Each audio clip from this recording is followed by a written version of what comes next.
अरे आग लगे, ये भी कोई जिंदगी है। सुबह से चिल्लम चिल्ली पुकार सुन के मैं तो तंग आ गई हूँ। अरे वो भी क्या दिन थे जब मैं गांव में रहा करती थी। पहले बड़ी सुखी थी मैं। पहले मेरी जिंदगी क्या थी और अब क्या हो गई है। शहर में तो लोग भेड़ बकरी की तरह जीते हैं। जीने का असली मजा तो गांव में है। क्यों, क्या हुआ माँ जी? आज गांव की बहुत याद आ रही है आपको? अरे हाँ बहू, शहर का जीना भी कोई जीना है।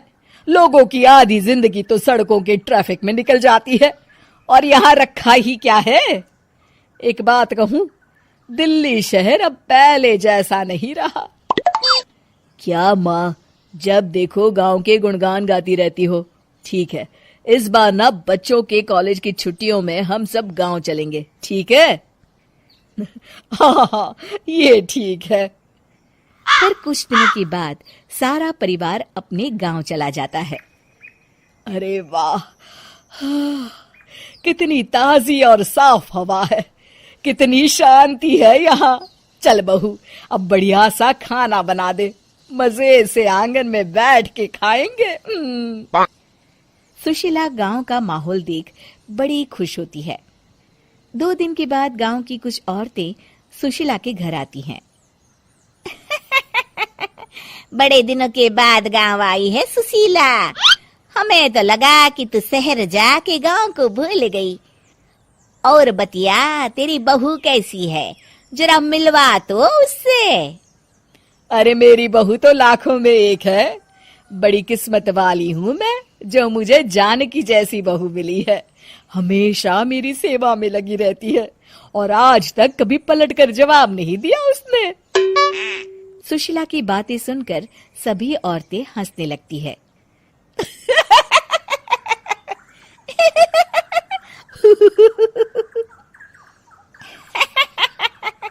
अरे कुछ भी बोले जा रही है। तबीयत तो ठीक है?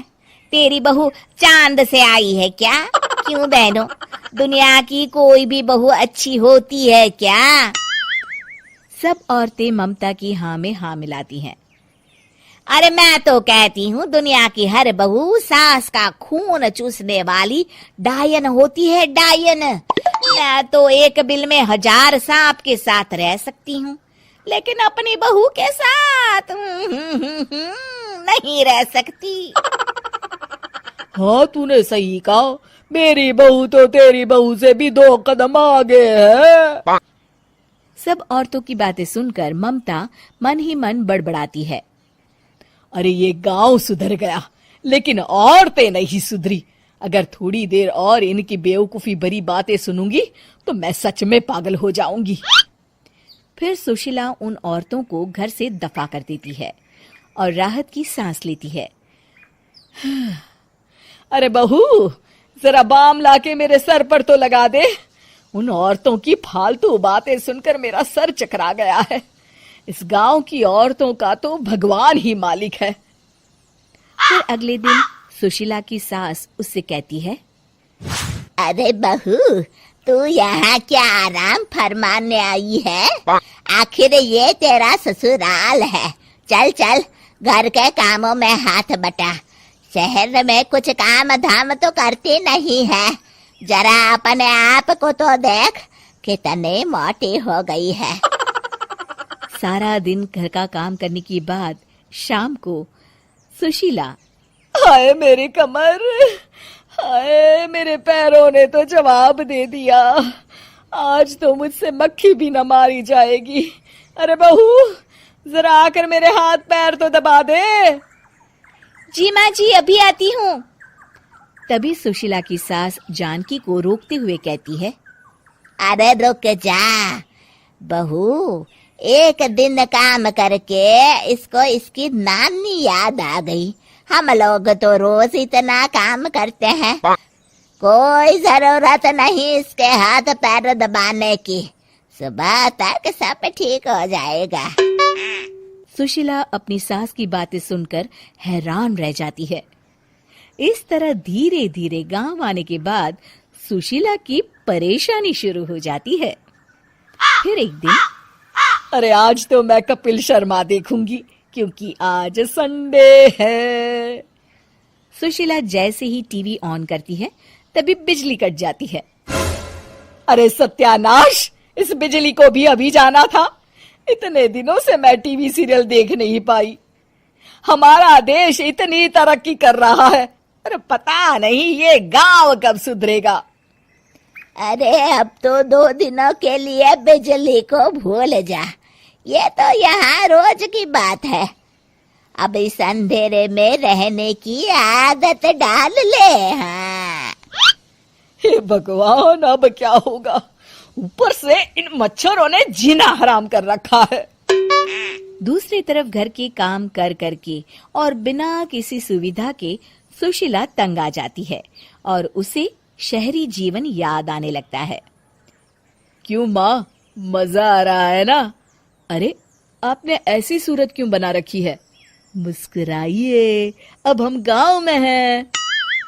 मोहन के साथ जानकी भी अपनी सास की खिंचाई करती है। हाँ हाँ माँ जी, आप ही तो यहाँ की बड़ी तारीफ कर रही थी। फिर अभी तो कुछ ही दिन बीते हैं, वैसे भी अब तो आप यहीं रहने वाली है ना? अरे नहीं नहीं बहू, मैं एक दिन और यहाँ रुकी तो मर जाऊंगी। मुझे शहर ले चलो। क्या दिन थे, कितनी सुखी थी मैं वहां। ठीक है माँ, हम कल ही वापस शहर चले जाएंगे। इस तरह सुशीला शहर आ जाती है और फिर कभी दोबारा गांव जाने की जिद नहीं करती।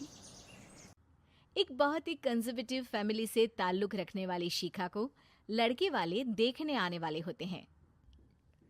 पता है शिखा, ये लड़का बहुत ही अच्छा है। अगर ये हाँ बोल देना तो सोच की बन गई तेरी किस्मत। वाह जी वाह, लड़के ने हाँ कर दी तो किस्मत, और ना कर दी तो जाने दोगी ना दोस्तों के साथ ऋषिकेश? बोलो माँ। अरे कुछ तो शर्म कर लड़की, जब देखो तब घूमना। अरे तेरी उम्र में तो मेरे बच्चे हो गए थे। तभी अभी अपने परिवार के साथ आ जाता है। वो शिखा की ओर देखता ही नहीं है, जबकि शिखा उसे घूर रही होती है। अरे शिखा, अभी को घर दिखाओ। अरे नहीं नहीं आंटी। अरे जाओ ना, घर देख कर आओ, शिखा से बात भी कर लेना और समझ भी लो एक दूसरे को। शिखा, जिसे पहले भी कई लड़के देख कर जा चुके थे, उसके लिए ये बड़ी बात नहीं थी। ये टेरेस है, यहाँ से शहर का सबसे अच्छा व्यू दिखता है। मुझे व्यू देखने का बड़ा शौक है। देखो, मैं तुमसे शादी नहीं कर सकता। शिखा अभी की तरफ देखने लगती है। अब मैं किसी और से प्यार करता हूँ। माँ नहीं मान रही है, इसलिए रोज एक लड़की दिखाने ले जाती है। देखो तुम मना कर देना। हेलो मिस्टर आशिक, मैं क्यों मना कर दूं? तुम्हारी प्रॉब्लम है, तुम मना कर दो। और हाँ, थोड़ा जल्दी कर देना, कल मुझे दोस्तों के साथ जाना है कहीं। देखो मैं मना करूंगा तो माँ को शक हो जाएगा। अरे तो मैं क्या करूं? फुकट में टाइम खराब कर दिया। दोनों नीचे आते हैं, जहाँ अभी का मुंह लटका होता है। हाँ बेटा, कैसा लगा घर? माँ, मुझे अभी पसंद नहीं है, मैं इससे शादी नहीं कर सकती हूँ। अरे कैसी बात कर रही हो बेटी? वो ठीक कह रही है आंटी, मैं भी इससे शादी नहीं कर सकता। सभी चले जाते हैं। माँ, उसका कहीं और प्यार व्यार चल रहा था, बोला तुम मना कर दो तो मैंने मना कर दिया। झूठ बोल रही है तू, मुझे तो लगता है कि तेरा ही कहीं। तौबा तौबा माँ, कैसी बात कर रही हो? अब जल्दी से मैं चली पैकिंग करने। वहीं अभी के घर उसकी माँ। देखा, उस लड़की ने खुद ही मना कर दिया। अरे मेरी तो किस्मत ही खराब है, जिस लड़की के पीछे तू लगा है वो जानता भी है कैसी है। बेटा वो तेरे साथ तेरे पैसों के लिए है सिर्फ, क्यों समझ नहीं रहा?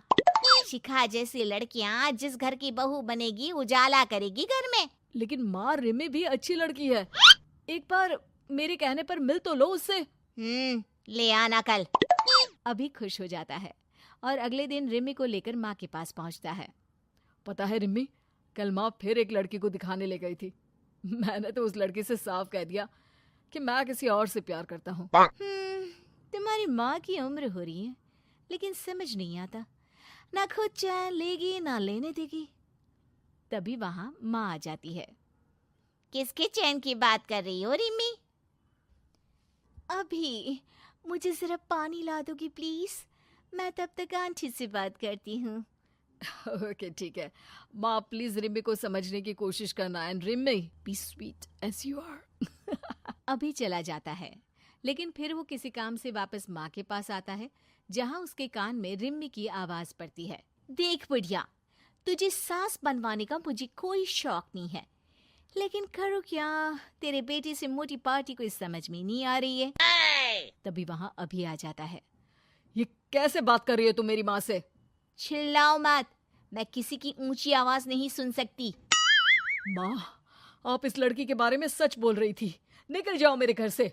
रिम्मी के जाने के बाद माँ, मैं इसे बहुत अच्छी लड़की समझता था, लेकिन कोई बात नहीं बेटा, परेशान ना हो, तू जा कहीं घूम कर आ। अब क्या, एक और शिखा निकली ऋषिकेश के लिए, तो अभी भी वहीं आ जाता है और दोनों का आमना सामना हो जाता है। अरे तुम यहाँ, क्या बात है, कहाँ है तुम्हारी वो दोस्त? अब वो तो वही है, मैं तो बस अकेला ही आ गया। ओह, तो तुम हमारे ग्रुप के साथ आ जाओ ना, अगर तुम्हारी वाली को बुरा ना लगे तो। अभी को अब शिखा के मुंह से ये बात पसंद तो नहीं आती है, लेकिन बेचारा कहता भी तो क्या। हाँ, अब क्या, शिखा के साथ बिताए 2 दिन में ही अभी को उससे प्यार हो जाता है। तुम कितना रसीला गाना गाती हो। वैसे तुम भी कम अच्छा नहीं गाते। हाँ, कॉलेज में स्टेज पर गाता था। वहीं से तुमको प्यार भी हुआ होगा। वैसे तुम बहुत डेडिकेटेड हो। देखो, मैं अब उस रिश्ते में नहीं हूँ। और अभी शिखा को सारी बात बता देता है। अरे ये क्या बात हुई, ऐसे तो फिर मैं ही अच्छी रही जो इन सब चक्करों में पड़ी ही नहीं। हाँ ये तो है, तुम तो अच्छी हो ही।